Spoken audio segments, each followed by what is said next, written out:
Assalamualaikum warahmatullahi wabarakatuh. Nama saya Hasrul, NIM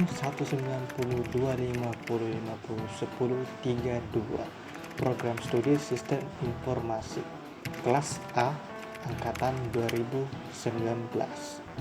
Di video ini saya akan menjelaskan yang pertama, apa itu DP menurut kamu? Kedua, jelaskan pembagian jenis data. Ketiga, apa perbedaan informasi dan berita? Keempat, jelaskan ciri-ciri informasi yang baik. 5. Mengapa dibutuhkan informasi yang baik dalam organisasi? Oke, langsung saja ke poin yang pertama. Apa itu DIP menurut kamu? DIP menurut saya adalah kepanjangan dari data, informasi, dan pengetahuan. Data adalah sebuah fakta-fakta atau bahan mentah untuk informasi, sehingga belum dapat dijadikan informasi bagi penerima. Data dapat berupa angka, simbol, suara, gambar, dan huruf. Informasi merupakan kumpulan data yang diolah menjadi sebuah informasi, sehingga informasi ini lebih mempunyai makna yang lebih kepada penerimanya. Pengetahuan, sebuah hasil atau keluaran yang didapatkan dari mengelola data dan informasi, lalu diproses dan dipahami, setelah itu akan menjadi sebuah kesimpulan. Lanjut ke poin yang kedua, jelaskan pembagian jenis data. Yang pertama, berdasarkan sifatnya. Data kuantitatif adalah suatu data yang membentuk angka-angka. Contohnya, nilai agama Amirul 100. Di angka 100-nya ini, itulah data kuantitatif. Data kualitatif adalah suatu data yang disajikan ke dalam bentuk kata-kata yang mengandung makna. Contohnya, Amirul adalah laki-laki. Laki-lakinya ini adalah data kualitatifnya. Kedua, berdasarkan sumbernya. Data internal adalah data yang menggambarkan situasi serta kondisi pada suatu organisasi secara internal. Contohnya, data jumlah produk suatu penjualan. Data eksternal adalah data yang menggambarkan sebuah situasi maupun kondisi yang ada di luar organisasi.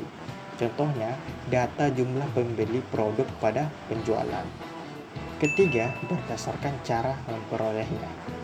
Data primer, data yang didapatkan langsung melalui aktivitas yang melibatkan objek data secara langsung. Contohnya, hasil wawancara dan diskusi. Data sekunder, data yang didapatkan tidak langsung, tetapi didapatkan melalui sebuah catatan. Contohnya, laporan dan keuangan. Keempat, berdasarkan perubahannya. Data statistik, data yang tidak dapat berubah nilainya atau jarang berubah dalam waktu yang lama.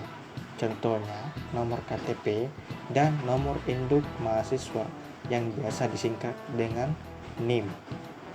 Data dinamis, data yang berubah nilainya berdasarkan frekuensi atau waktu tertentu. Contohnya, daftar nilai dan gaji. Lanjut ke poin yang ketiga. Apa perbedaan informasi dan berita? Informasi adalah pengetahuan yang didapatkan dari pembelajaran dan bentuk pengalaman.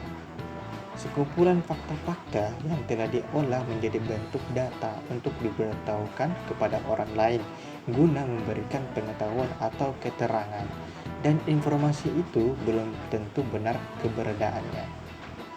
Sedangkan yang berita adalah laporan tentang peristiwa, situasi, kondisi yang terjadi pada saat itu dan harus disampaikan secepatnya kepada masyarakat. Berita kebenarannya sudah terverifikasi dan dicek. Yang keempat, jelaskan ciri-ciri informasi yang baik. Yang pertama, relevan, sesuai kebutuhan atau manfaatnya. Kedua, akurat, harus benar, bukan hoax, salah, dan faktual. Ketiga, tepat waktu, harus pada waktunya, tidak basi dan tidak faktual. Keempat, reliable, dapat dipercaya sumbernya. Kelima, unsable, bisa berguna.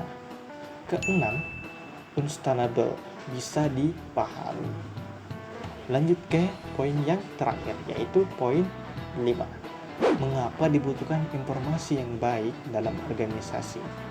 Karena informasi berperan sebagai dasar individu dalam berorganisasi, mulai dari pemimpin tertinggi hingga staf atau karyawan.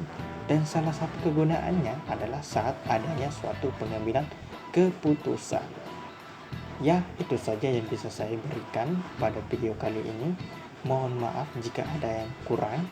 Saya ucapkan Assalamualaikum warahmatullahi wabarakatuh. Dadah.